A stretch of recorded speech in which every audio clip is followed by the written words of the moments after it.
আসসালামু আলাইকুম প্রিয় শিক্ষার্থীরা, আশা করি সকলেই ভালো আছো। আজকে বৃষ্টির কারণে অনেকেই ক্লাস মিস করেছো।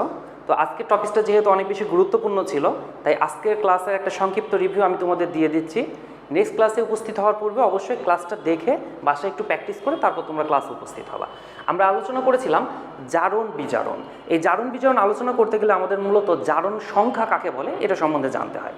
দেখো, যদি আমরা কপার সালফেটের কথা বলি, কপার সালফেট, এই কপার সালফেটের জারণ সংখ্যা +2। আমরা কপার সালফেটের জারণ সংখ্যা কীভাবে +2 হলো এটা একটু পরে নির্ণয় করব। আপাতত আমরা জানি জারণ সংখ্যা কাকে বলে। তাহলে দেখো, আমরা কপার সালফেটের জারণ সংখ্যা যে +2, এটাকে আমরা কিভাবে সংজ্ঞায়িত করতে পারি। তাহলে কপার সালফেট একটা যৌগ, কপার সালফেট যৌগে উপস্থিত একটা পরমাণু হলো কপার। এই কপারের ধারণকৃত চার্জটাকে আমরা বলবো জারণ সংখ্যা। আমরা জারণ সংখ্যার সংখ্যাটা তাহলে কিভাবে দিতে পারি? কোনো যৌগে উপস্থিত কোনো পরমাণুর ধারণকৃত চার্জ সংখ্যাকে জারণ সংখ্যা বলে। কোনো যৌগে উপস্থিত কোনো পরমাণুর ধারণকৃত চার্জ সংখ্যাকে জারণ সংখ্যা বলে। এই জারণ সংখ্যা নির্ণয় করতে হলে আমাদের কিছু টেকনিক জানতে হবে, কিছু মৌলের জারণ সংখ্যা আমাদের মুখস্থ রাখতে হবে। যেমন গ্রুপ 1 এর জারণ সংখ্যা সবসময় +1, এটা আমাদেরকে মুখস্থ রাখতে হবে। একইভাবে গ্রুপ 2 এর জারণ সংখ্যা +2। আমাদেরকে আরও কিছু গ্রুপ মনে রাখতে হবে, যেমন গ্রুপ 17 এর জারণ সংখ্যা -1। এছাড়া অক্সিজেন পরমাণু এর জারণ সংখ্যা -2। এখানে কিছু কিছু পরমাণুর ক্ষেত্রে আমরা ব্যতিক্রম দেখব, তবে সচরাচর অক্সিজেন সব ক্ষেত্রে -2 জারণ সংখ্যা প্রদর্শন করবে। মুক্ত অণু অথবা পরমাণুর ক্ষেত্রে জারণ সংখ্যা সবসময় 0 হবে। মুক্ত অণু অথবা পরমাণুর ক্ষেত্রে জারণ সংখ্যা সবসময় 0 হবে, জারণ সংখ্যা 0। আমাদের এতটুকু তথ্য মনে থাকলে আমরা যে কোনো পরমাণুর জারণ সংখ্যা খুব ইজিলি নির্ণয় করতে পারবো। যেমন ধরো, আমরা নাইট্রিক অ্যাসিডের নাইট্রোজেনের জারণ সংখ্যা নির্ণয় করতে চাচ্ছি। তাহলে নাইট্রিক অ্যাসিডের কেন্দ্রীয় পরমাণু নাইট্রোজেন, এটার জারণ সংখ্যা আমরা তাহলে কিভাবে নির্ণয় করব? আমরা নাইট্রোজেন ব্যতীত অন্যান্য যে পরমাণুগুলো আছে তাদের জারণ সংখ্যাকে লিখব, আর নাইট্রোজেনের জারণ সংখ্যাকে আমরা ধরে নিব x। আচ্ছা, তাহলে আমরা ক্যালকুলেট করি। হাইড্রোজেন গ্রুপ 1 এর মৌল, তাই জারণ সংখ্যা +1। নাইট্রোজেনের জারণ সংখ্যা আমরা জানি না, এটাই ক্যালকুলেট করবো, তাই এটাকে ধরে নিলাম x। অক্সিজেনের জারণ সংখ্যা সর্বদা -2। অক্সিজেন আছে কয়টা? অক্সিজেন আছে 3টা। দেখো, যেহেতু নাইট্রিক অ্যাসিড একটা অণু, মুক্ত অণু, তাই এর জারণ সংখ্যা 0, তাই সমান 0। তাহলে আমরা যদি ক্যালকুলেট করি +1 x -6 = 0, অতএব x সমান হবে +6। তার মানে নাইট্রিক অ্যাসিডের নাইট্রোজেনের জারণ সংখ্যা +6। নাইট্রোজেনের মাথার উপরে আমরা জারণ সংখ্যাকে লিখব +6। এখানে একটা মনে রাখার বিষয় আছে, জারণ সংখ্যা যখন আমরা লিখব সবসময় পরমাণুর মাথার উপরে লিখব। জারণ সংখ্যা যখন লিখব সবসময় পরমাণুর মাথার উপরে লিখব। দেখো, নর্মালি এই যে কপার যদি ক্যাটায়ন রূপে থাকতো তাহলে কপার হতো 2+। কিন্তু এই পরমাণুর ক্ষেত্রে কপার যেহেতু একটা যৌগের অনুস্থ একটা পরমাণু, একটা অণুর অংশ আকারে আছে, তাই আমাদের এই জারণ সংখ্যাটাকে আমরা মাথার উপরে সবসময় লিখব। দেখো, ক্যাটায়ন যখন আমরা লিখি তখন ক্যাটায়নকে আগে সংখ্যা তারপর চার্জ উল্লেখ করি, কিন্তু জারণ সংখ্যা লেখার সময় আগে চার্জ পরে সংখ্যা উল্লেখ করতে হবে। আমরা ক্যাটায়ন লেখার সময় যেমন সোডিয়াম ক্যাটায়ন যখন লিখি তখন কিন্তু আমরা কোনো সংখ্যা উল্লেখ করি না, অর্থাৎ প্লাস দিয়ে রেখে দিই, তার অর্থ হচ্ছে +1। কিন্তু যখন সোডিয়ামের ক্যাটায়ন না লিখে সোডিয়ামকে জারণ সংখ্যার রূপে রাখবো, সোডিয়াম কোনো যৌগে আছে সেই অবস্থায় জারণ সংখ্যা লিখবো, তাহলে আমাদের মাথার উপরে লিখতে হবে +1। তার মানে সংখ্যাটাকে অবশ্যই উল্লেখ করতেই হবে, চার্জের পাশাপাশি সংখ্যাটাকে লিখতে হবে। আচ্ছা, তাহলে আমরা এইভাবে যে কোনো পরমাণুর জারণ সংখ্যা নির্ণয় করতে পারবো। আমরা আরও দু একটা উদাহরণ দেখি। যেমন KMnO4, পটাশিয়াম পারম্যাঙ্গানেট। এই ক্ষেত্রে কেন্দ্র পরমাণু ম্যাগনেসিসের জারণ সংখ্যা আমরা নির্ণয় করতে চাচ্ছি। দেখো, পটাশিয়াম গ্রুপ 1 এর মৌল, তাই জারণ সংখ্যা +1। ম্যাগনেসিসের জারণ সংখ্যা আমরা জানি না, ধরে নিব x। অক্সিজেন পরমাণুর জারণ সংখ্যা সর্বদা -2 × 4, 4টা অক্সিজেন আছে। যেহেতু পুরোটা একটা অণু তাই জারণ সংখ্যা 0। তাহলে আমাদের x এর মান দাঁড়ায়, দেখো এখানে হচ্ছে -8, এখানে +1, তাহলে x এর মান হবে +7। তার মানে আমাদের ম্যাগনেসিসের জারণ সংখ্যা +7। আমরা C3H8 এর কেন্দ্রীয় পরমাণু কার্বনের জারণ সংখ্যা নির্ণয় করব। দেখো কার্বনের জারণ সংখ্যা ধরো আমরা এই মোমেন্টে জানি না, তাহলে কার্বন আছে কয়টা? 3টা। আমরা ধরে নিছি কার্বনের জারণ সংখ্যা কত? x, তাহলে এটা হচ্ছে 3x। হাইড্রোজেনের জারণ সংখ্যা 1 × 8, যেহেতু এটা একটা অণু তার মানে সব মিলে 0, অতএব x সমান দাঁড়াচ্ছে -8/3। তাহলে আমাদের এখানে কার্বনের জারণ সংখ্যা কত? -8/3। তাহলে আমরা জারণ সংখ্যা সম্বন্ধে একটা নতুন সিদ্ধান্তে উপনীত হতে পারলাম যে জারণ সংখ্যা ধনাত্মক হতে পারে, ঋণাত্মক হতে পারে, ভগ্নাংশ হতে পারে, আবার দেখো শূন্যও হতে পারে। জারণ সংখ্যা ধনাত্মক হতে পারে, ঋণাত্মক হতে পারে, ভগ্নাংশ হতে পারে, আবার শূন্যও হতে পারে। তাহলে আমরা একটা কাজ করি, জারণ সংখ্যা ও যোজনীর মধ্যে একটা পার্থক্যমূলক চার্ট তৈরি করে ফেলি। জারণ সংখ্যা ও যোজনীর মধ্যে একটা পার্থক্যমূলক চার্ট তৈরি করে ফেলি। আচ্ছা, তাহলে একপাশে জারণ সংখ্যা, একপাশে যোজনীর আমরা চার্ট তৈরি করি। প্রথমত আসি যোজনী, দেন জারণ সংখ্যা। জারণ সংখ্যা আমরা প্রথম পার্থক্যটা অবশ্য সংজ্ঞা দিয়ে দিব। যোজনী ও জারণ সংখ্যার সংজ্ঞা দিয়ে আমরা প্রথম পার্থক্যটা নোট করব। তাহলে প্রথমত সংজ্ঞা দিয়ে আমরা যোজনী জারণ সংখ্যার পার্থক্য নোট করছি। তাহলে যোজনীর সংজ্ঞা আমরা কিভাবে দিতে পারি? আমরা যোজনীর সংখ্যা কিন্তু অনেক পূর্বে থেকেই শিখে আসছি। একটা পরমাণুর সাথে অপর একটা পরমাণু যুক্ত হওয়ার ক্ষমতাকে যোজনী বলে। একটা পরমাণুর সাথে অপর একটি পরমাণু যুক্ত হওয়ার ক্ষমতাকে যোজনী বলে। আমরা অন্যভাবে বলতে পারি হাইড্রোজেন বা ক্লোরিনের সাথে যুক্ত হওয়ার ক্ষমতাকে যোজনী বলে। হাইড্রোজেন বা ক্লোরিনের সাথে যুক্ত হওয়ার ক্ষমতাকে যোজনী বলে। দেখো আমরা জারণ সংখ্যার যদি সংজ্ঞা দিতে চাই তাহলে সংজ্ঞাটা কিভাবে দিব? আমরা জারণ সংখ্যার সংজ্ঞা দিব কোনো যৌগে উপস্থিত কোনো পরমাণুর ধারণকৃত চার সংখ্যা। কোনো যৌগে উপস্থিত কোনো পরমাণুর ধারণকৃত চার সংখ্যা হচ্ছে জারণ সংখ্যা। আমরা তাহলে প্রথম পার্থক্যটা সংজ্ঞা দিয়ে শুরু করলাম। আচ্ছা, আমরা পরবর্তী পার্থক্যগুলো দেখি কি হতে পারে। দ্বিতীয়ত আসি, এই যোজনী সবসময় ধনাত্মক পূর্ণ সংখ্যা। যোজনী সবসময় কেমন হয়? ধনাত্মক পূর্ণ সংখ্যা হয়, ধনাত্মক পূর্ণ সংখ্যা। কিন্তু জারণ সংখ্যা ধনাত্মক পূর্ণ সংখ্যা না। আমরা দেখেছি এটা ধনাত্মক হতে পারে, ঋণাত্মক হতে পারে, ভগ্নাংশ হতে পারে, আবার শূন্য হতে পারে। তাহলে এটা ধনাত্মক হতে পারে, ঋণাত্মক হতে পারে, ভগ্নাংশ হতে পারে এবং শূন্যও হতে পারে। তাহলে জারণ সংখ্যা ধনাত্মক, ঋণাত্মক, ভগ্নাংশ, শূন্য যে কোনোটা হতে পারে। আচ্ছা, তৃতীয়ত আসি যোজনী। সাধারণত প্রত্যেক পরমাণুর ক্ষেত্রে যোজনী কিন্তু নির্দিষ্ট থাকে। কিছু পরমাণু আছে যাদের পরিবর্তনশীল যোজনী আছে, এছাড়া সব পরমাণুর যোজনী কিন্তু নির্দিষ্ট। তাহলে যৌগভেদে যোজনীর পরিবর্তন হয় না, যোজনী সাধারণত নির্দিষ্ট থাকে। যোজনী নির্দিষ্ট, তার অর্থ হলো যৌগভেদে যোজনী পরিবর্তন হয় না। যোজনী সাধারণত নির্দিষ্ট, যৌগভেদে যোজনীর কোনো পরিবর্তন নেই।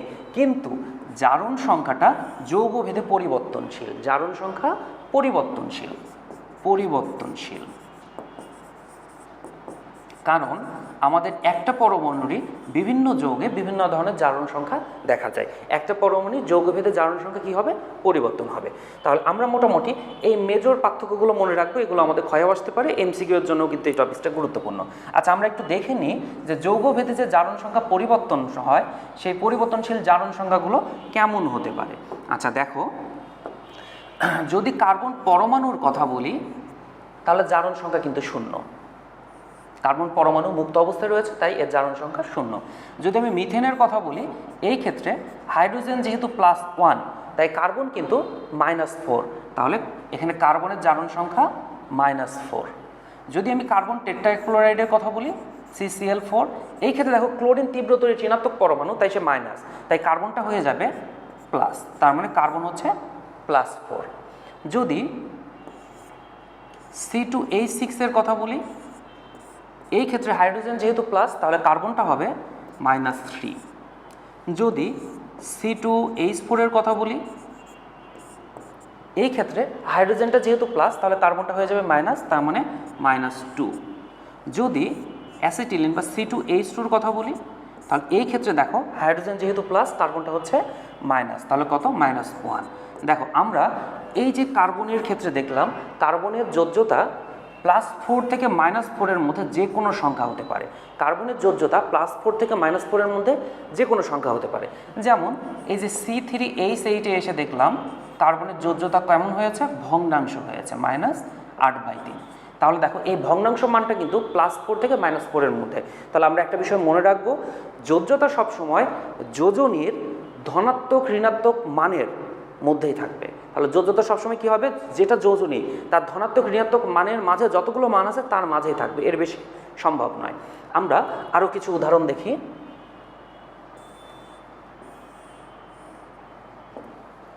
দেখো, যেমন জটিল যৌগের ক্ষেত্রে যোজনী আমরা কিভাবে, জারণ সংখ্যা কিভাবে নির্ণয় করতে পারি। আমি ডাইঅ্যামিন কপার ক্লোরাইডের সংকেত লিখছি। ডাইঅ্যামিন মানে দুইটা অ্যামোনিয়া, কপার আর chloride. Diamine copper chloride. Diamine copper ক্লোরাইডে আমি কপারের জারণ অবস্থা নির্ণয় করব। আমি কপারের জারণ অবস্থা নির্ণয় করব বাকি জারণ অবস্থাগুলো দেখে। কপার জানি না, ধরে নিছি এক্স। অ্যামোনিয়া একটা অণু, তাই এর জারণ সংখ্যা কত হবে, 0। তাহলে 0 × 2। ক্লোরিন যেহেতু একটা পরমাণু, তাহলে এখানে যৌগের রূপে রয়েছে, তাই এর জারণ সংখ্যা গ্রুপ 17 হওয়ার কারণে 1 × 2।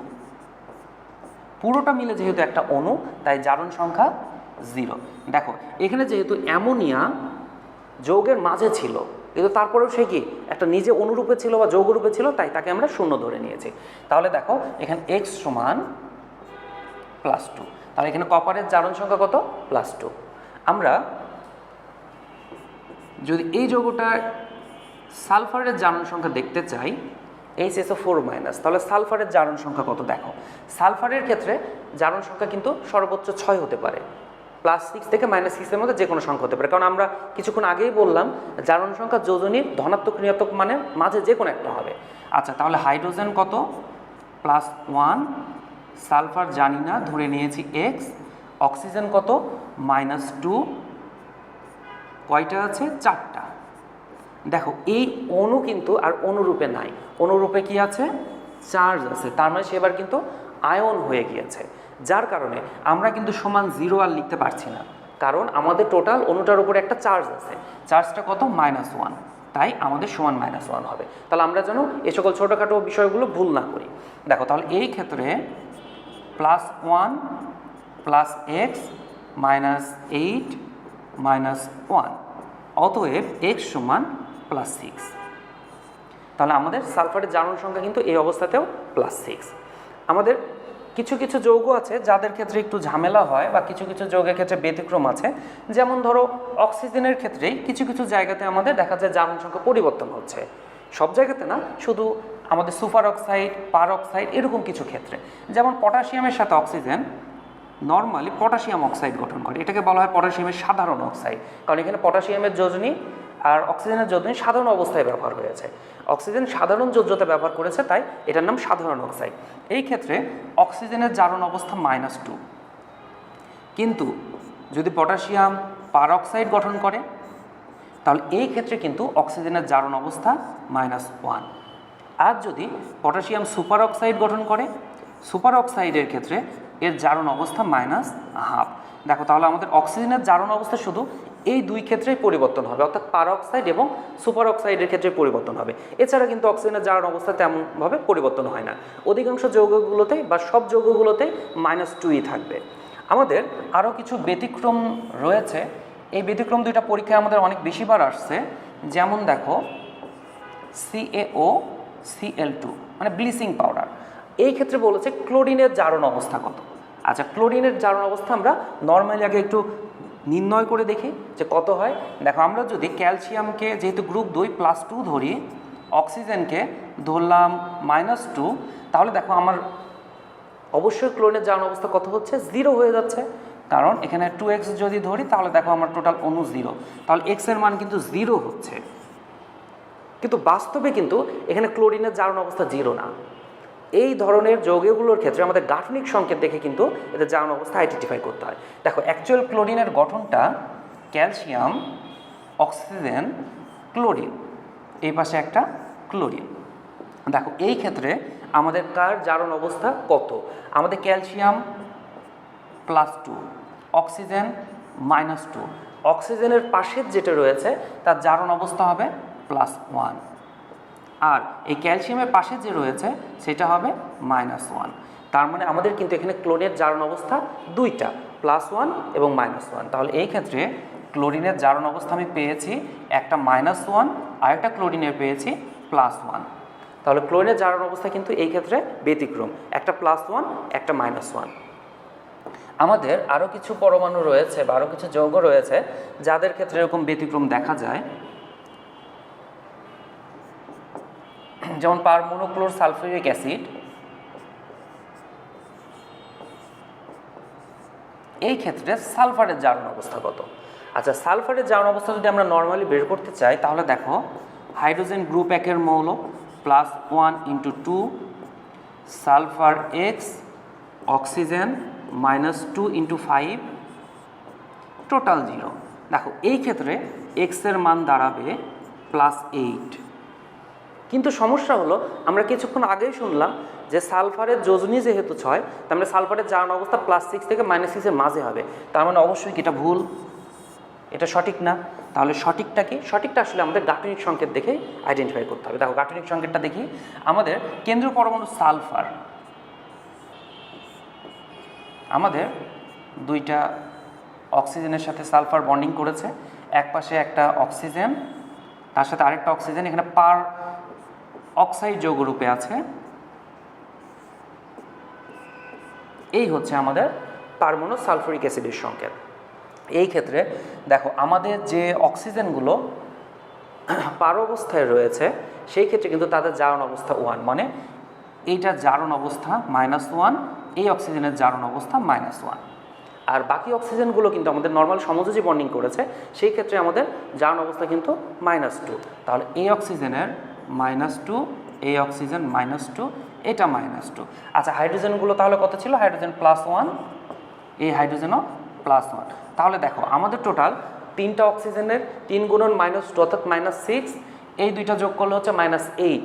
আমাদের +1 +1 তার মানে হয়ে যাচ্ছে 6। তাহলে আমাদের এই সালফারের জারণ অবস্থা হচ্ছে +6।